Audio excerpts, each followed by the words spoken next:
మనసున్న నా తెలుగు ప్రజలందరికీ నమస్కారం. ప్రతిరోజు మనము మన భారతదేశ సంస్కృతి సాంప్రదాయం తెలుసుకుంటున్నాము.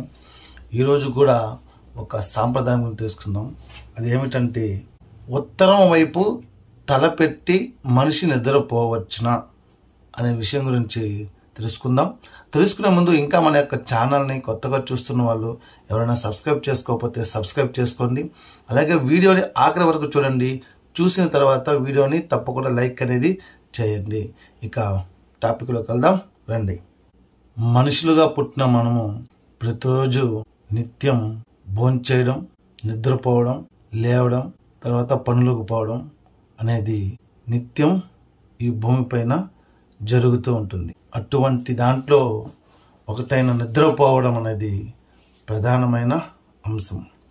ఎందుకంటే నిద్ర అనేది లేకపోతే మనిషికి బ్రెయిన్ కావచ్చు, శరీర అవయవాలు కావచ్చు, ఏది కూడా మనకు పనిచేయవు. కాబట్టి మనిషి ప్రతిరోజు నిద్ర అనేది ఖచ్చితంగా 8 గంటలు అనేది నిద్రపోవాలనేసి మన యొక్క పూర్వీకులు తెలియపరుస్తున్నారు. అటువంటి నిద్రని మనము ఎటువైపు పడుకుంటే మంచిది, దానివల్ల ఏమి ఉపయోగం ఉందనేది ఈరోజు మనము తెలుసుకుందాం. మన యొక్క భారత సాంప్రదాయం ప్రకారం మన పూర్వీకులు ఏం చెప్పారంటే, భూమిలో అయస్కాంత శక్తి ఉత్తర దక్షిణాలుగా ఇమిడి ఉంటుంది. మనము అలానే నిద్రపోయామంటే ఉత్తర దక్షిణాల్లో ఇమిడి ఉన్న అయస్కాంత శక్తి తరంగాలు మన మెదడులోని శక్తివంతమైన విద్యుత్ తరంగాలని తగ్గించి వేస్తాయి. అంటే మనం అనేది ఉత్తరం వైపు కానీ తలపెట్టి కానీ, దక్షిణ వైపు కానీ తలపెట్టి కానీ పడుకోకూడదని చెబుతున్నారు. ఎందుకంటే అక్కడ అయస్కాంత తరంగా అనేది ఉంటుందనేసి మన పూర్వీకులు తెలియపరుస్తున్నారు. దీనివల్ల ఉత్తరం దక్షిణం పడుకోవడం వల్ల అనేక ఆరోగ్య మానసిక సమస్యలు, రక్త ప్రసరణ వ్యవస్థలో మార్పు అనేది వస్తుంది. అలాగే మెదడులో లోపాలు తలెత్తుతాయి. అలా కాకుండా మనము తూర్పు పడమర వైపు నిద్రిస్తే ఎంత మంచి ఉపయోగాలు ఉన్నాయని తెలుసుకుందాం. తూర్పు పడమర వైపు నిద్రిస్తే మెదడు సుఖవంతమైన స్థానంలో ఉండి మెరుగుపడుతుంది. రక్త ప్రసరణ సరిగా జరిగి శరీరాన్ని ఉత్తేజం చేస్తుంది.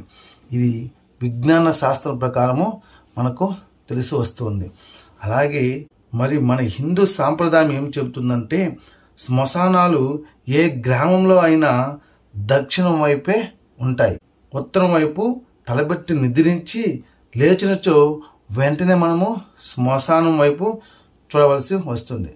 అది మనకు శుభం కాదు అనే కాన్సెప్ట్తోనే మన హిందూ సాంప్రదాయం ప్రకారము ఉత్తరం వైపు తలపెట్టి దక్షిణం వైపు లేవకూడదనేసి అంటూ ఉంటారు. అలాగే ఉత్తరం వైపు తల కూడా పెట్టి పడుకోకూడదనేసి అంటూ ఉంటారు. కావున ఉత్తరం వైపు తలపెట్టి నిద్రించడానికి విషయం గురించి మీకు అర్థమైంది కదా.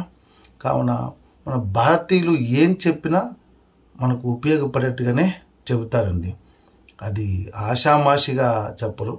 వాటి వల్ల ఏదో జరిగి ఉంటుంది కాబట్టి వాటి అవగాహనతో మనందరికీ తెలియపరచడం కోసం, భవిష్యత్ తరాల కోసం ఇవన్నీ తెలియపరిచారు. మనం ఇప్పటికీ అవే ఆచరిస్తున్నాం. కొత్తగా అయితే ఏమీ కనిపెట్టడం లేదు, కనిపెట్టలేము కూడా. అర్థమైంది అనుకుంటున్నాను. ఈ వీడియో మీకు నచ్చిందని అనుకుంటున్నాను. మరొక మంచి టాపిక్తో మళ్ళీ కలుద్దాం. అంతవరకు భారత్ మాతాకి జై. ఓం నమః శివాయ.